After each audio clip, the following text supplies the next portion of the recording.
Hi everyone, my name is Cornelia. I'm a consultant of the Red Cross with Crescent Climate Center.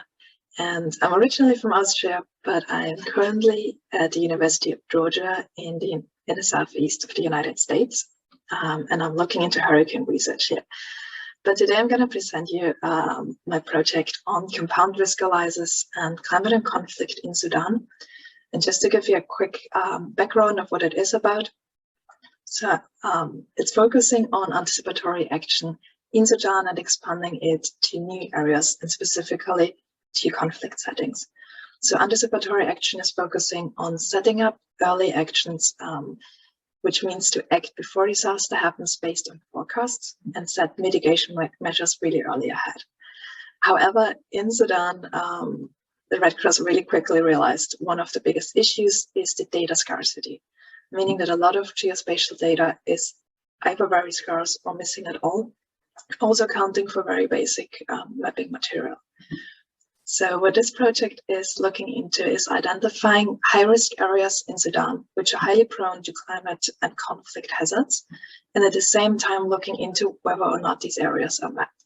And if they're unmapped, which generally applies for the majority of Sudan, these areas are prioritized for OpenStreetMap mapping and using crowdsourced mapping to close those data gaps and create maps of those areas. And I want to start by giving a very quick overview of the concept behind the analysis, which was a geospatial analysis carried out in GIS, looking into different layers of natural hazards, historic conflict data, vulnerability, and then identifying whether or not these areas are mapped. And I'm going to move ahead and give a quick overview of what these layers look like.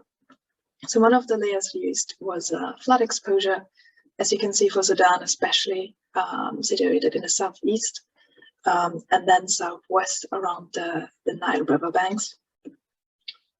Second layer for natural hazards was on drought exposure, again very much focused in the southern half of Sudan. For the vulnerability layer, for one factor, looking into food insecurity, on one hand, the most recent food insecurity of October 2020, but then also looking into indicators of long-term food insecurity.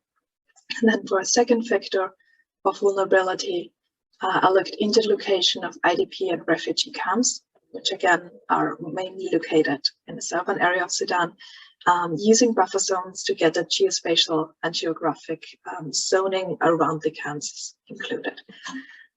And then for the last one, looking into conflict data between 2000 and 2021, I used the ACLED data set, which you can see here, of different incidents of conflict across the time period.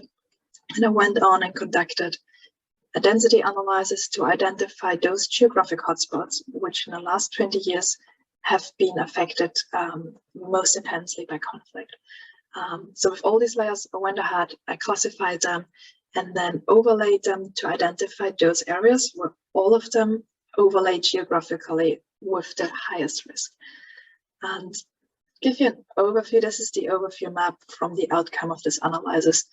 And as you can see here, the areas marked in red are those very high risk areas where all of the factors are both overlaid. So these areas are prone to flooding, drought, highly affected by conflict in historic data, as well as in the range of IDP and conflict camps and being food insecure. So this overview map gave those general areas to look into. And in the next step, I went ahead and got in contact with the Red Cross local officers in Sudan to discuss the results, verify them, but also get some local input.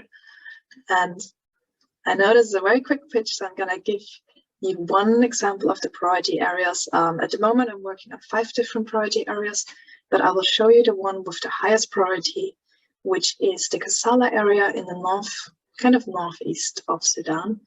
And again, if you zoom in, what you can see here, the red tiles are marking that it's this high-risk area, accounting for flood, drought, food insecurity, IDP and refugee camps, as well as conflict impacts. And what made this area specifically a priority was the input from the local Red Cross officers, letting us know that currently in the near future, there is a high influx of refugees coming in from Ethiopia, expected